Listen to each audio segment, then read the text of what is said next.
Fabiano recebia na partilha a 4ª parte dos bezerros e a 1/3 dos cabritos. Mas como não tinha roça e apenas se limitava a semear na vazante uns punhados de feijão e milho, comia da feira, desfazia-se dos animais, não chegava a ferrar um bezerro ou assinar a orelha de um cabrito. Se pudesse economizar durante alguns meses, levantaria a cabeça. Consumidos os legumes, ruídas as espigas de milho, recorria à gaveta do amo, cedia por preço baixo o produto das sortes. Transigindo com outro, não seria roubado tão descaradamente, mas receava ser expulso da fazenda e rendia-se. Aceitava o cobre e ouvia conselhos. Era bom pensar no futuro, criar juízo. Pouco a pouco o ferro do proprietário queimava os bichos de Fabiano. E quando não tinha mais nada para vender, o sertanejo endividava-se. Ao chegar à partilha, estava encalacrado e na hora das contas davam-lhe uma ninharia. O soldado representava a ordem, o poder, né? De modo que ele então caçaco, assim, né? Ele então se acovarda e não mata o soldado amarelo, né? É impressionante esta cena, né? Por aí você vê, são milhões, são séculos e séculos de servidão, de submissão, né? De modo que a submissão já era uma coisa assim, por assim dizer, enraizada no ser, né? Ele não mata o soldado. A meu ver, ele fala de como o poder precisa cunhar, eu vou colar a palavra cunhar com toda a carga que ela tem, uma subjetividade do dominado. Já o início de consciência da dominação, né? E de como é possível, tenuamente ainda naquelas circunstâncias, mas driblar isso, ou não driblar e dizer não é possível enfrentar, então eu vou me embora. Quando ele pode dar uma surra no soldado amarelo, ele percebe que ele é alguém de farda. Governo é governo. Então o poder daqui precisa ser desconstruído pelo distanciamento crítico, que o Fabiano indicia, mas não consegue fazer ainda. Mostrar que há um poder, mas o poder é constituído por um discurso, é preciso desfazer esse discurso e perceber que o soldado está de farda, mas a farda não impede o homem medíocre que está dentro dela. Patente que ele não mata porque ele vai destruir a estrutura da família. Ele não mata por conta dele.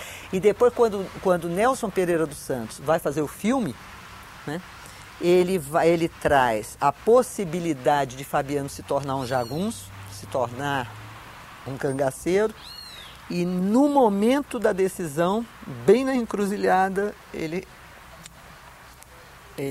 se detém. E ele diz, não, quer dizer, ele pensa... Isso que eu acho bonito, a subjetividade tomando consciência do dominado, né? Dentro da própria dominação, né? Mas tomando consciência, que tem uma passagem belíssima do Fabiano na prisão também, quando ele diz, nós não somos nada, mas eu vou berrar, mas ele fala alto, né? Até para berrar que não somos nada já é uma forma de dizer que somos, que sou capaz de berrar. O soldado amarelo, na verdade, é um excluído como ele, né? Ele está ali representando algum poder que ele mesmo não possui, que ele não usufrui, né, na verdade. Ele é para usar um termo, uma palavra do Graciliano, ele é um desgraçado como os próprios retirantes, né? Só que ele tem um mínimo poder ali de que se revela depois um poder, na verdade, quase um poder sem nenhum valor. Há diversas também dimensões do poder.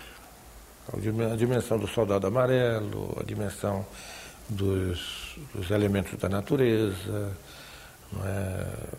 A dimensão também do próprio Fabiano sobre os seus filhos, não é? São formas de poder também. Agora, há seguramente uma outra manifestação do poder, que é o poder do próprio escritor. Quando ele se apropria de elementos da história, né? E vai escrever sobre personagens que jamais lerão o seu próprio livro, que não falam, não se comunicam. O Fabiano, que é tido como um bronco, né? E toda a crítica insiste muito nisso, ali ele tem um comportamento muito lúcido, né? Que é um comportamento de medo ou de respeito a um poder que aquele soldado amarelo representa, mas ao mesmo tempo é um dizer não à violência, né? É um dizer não a desencadear continuar a desencadear essa violência, né? Ele dá um basta, quer dizer, ele mostra ali uma atitude mais do que política, uma atitude ética muito forte, né? Naquele momento. E há um momento específico no romance, que é o capítulo Inverno, em que Fabiano se transforma subitamente em narrador. Ele quer contar uma história para os filhos numa noite de inverno e se sente completamente desautorizado, descredenciado, porque ninguém lhe dá importância. É o narrador que não tem o amparo, né, cultural necessário para dar conta desse mistério. O papagaio, por exemplo, é engraçado que eles comem o papagaio com um enorme complexo de culpa, porque o papagaio fala. Então ele tem um status quase humanizado, certo? Então é nesse sentido que a palavra é o que humaniza o homem. E o sonho é o que o define. Uma das condições básicas desse confronto dele com o poder é a impossibilidade da linguagem, né? Ele mesmo diz, quer dizer, eles usavam palavras complicadas, quer dizer, o mundo era muito grande para ele. E ele não tinha como medir forças com esse mundo, porque ele não tinha linguagem para trocar com esse mundo, né? Ele não tinha como, não havia diálogo entre ele e o mundo, né? A voz de comando na família é da Sinhá Vitória, não dele.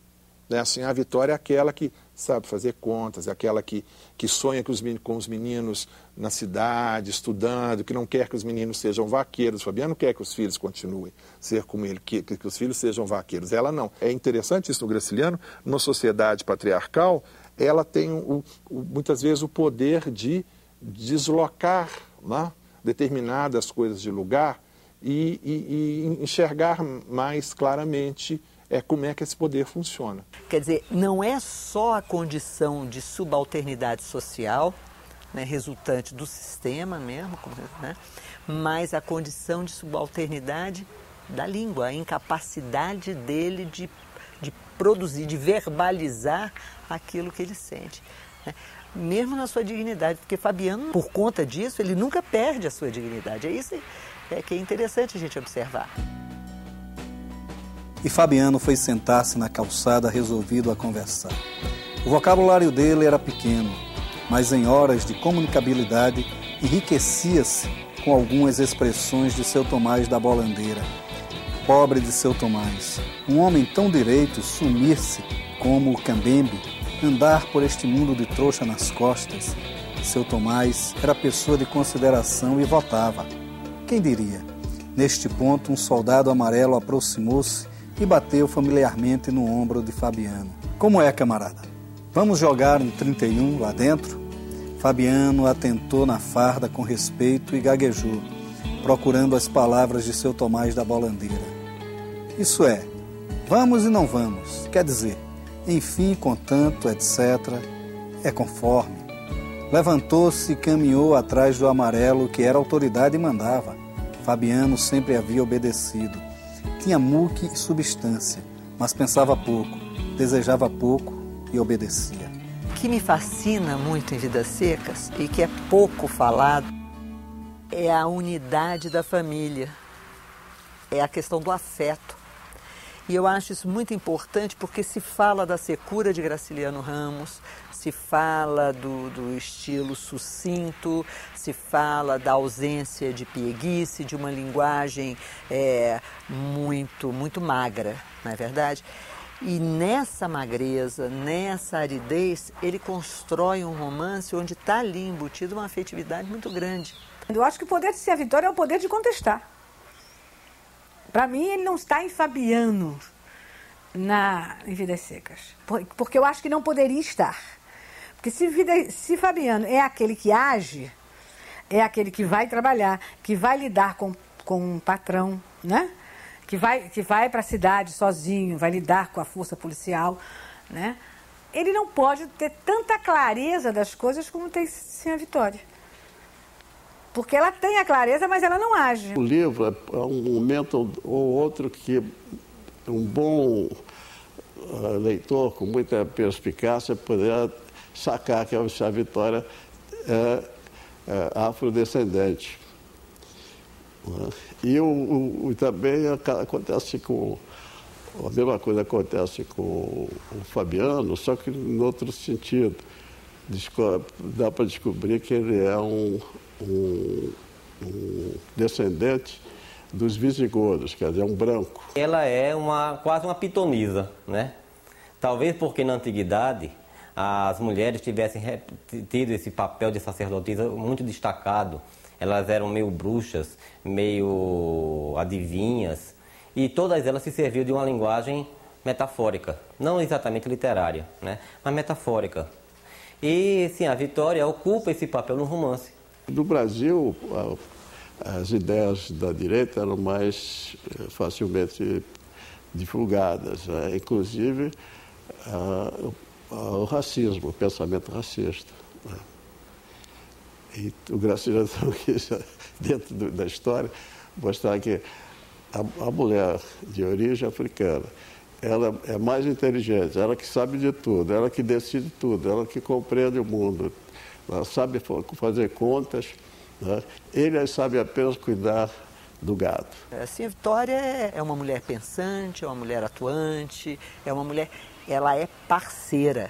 Ela não está em condição de subalternidade em relação ao marido. E daí não tem nada de feminismo, nada disso em termos de colocar na Sinha Vitória, né? Ele pega a estrutura familiar da época e coloca essa percepção da realidade em alguém que ainda não está agindo. Porque as mulheres não agiam. E tem passagens belíssimas que mostram isso. Ela anda atrás dele, ela não o contesta porque ela não gostou do que ele falou sobre o andar igual do papagaio, mas ele é marido dela, merece respeito. Observe, quando Fabiano vai para a cadeia, a preocupação dele qual é? A preocupação dele é a família. Primeiro, ele tem medo de ser Vitória porque ele saiu para ir comprar comida, gastou o dinheiro e vai voltar sem nada. Quer dizer, há essa relação aí. Mas é a condição dele de marido, não é verdade?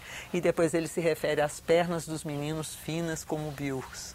Quer dizer, ele é o pai de família. Ele é o chamado pater familias, né? Ela vive aquela vida ali, cria os filhos e é isso. Esse é o primeiro plano. O segundo plano é ela move, para mim, é ela que move o romance. É ela que passa da mudança, quer dizer, é a personagem que faz passar da mudança para a fuga. E a experiência de vida de Graciliano Ramos é fascinante, não é? Se você percorre, né, a vida, em particular a vida dele a partir dos anos 30, não é? Ele é extremamente representativo disso que a gente pode chamar, né, de maneira um pouco chã, de ativismo político. Eu acho que é o único autor brasileiro que consegue fazer uma prática política do texto artístico, né? Dessa maneira. Não é essa política institucionalizada, é essa maneira de incomodar o leitor, né? Essa maneira de colocar o leitor sempre contra a parede, né? Para que o leitor reflita. Só isso. Não sentia a espingarda, o saco, as pedras miúdas que lhe entravam nas apercatas, o cheiro de carniças que empestavam o caminho.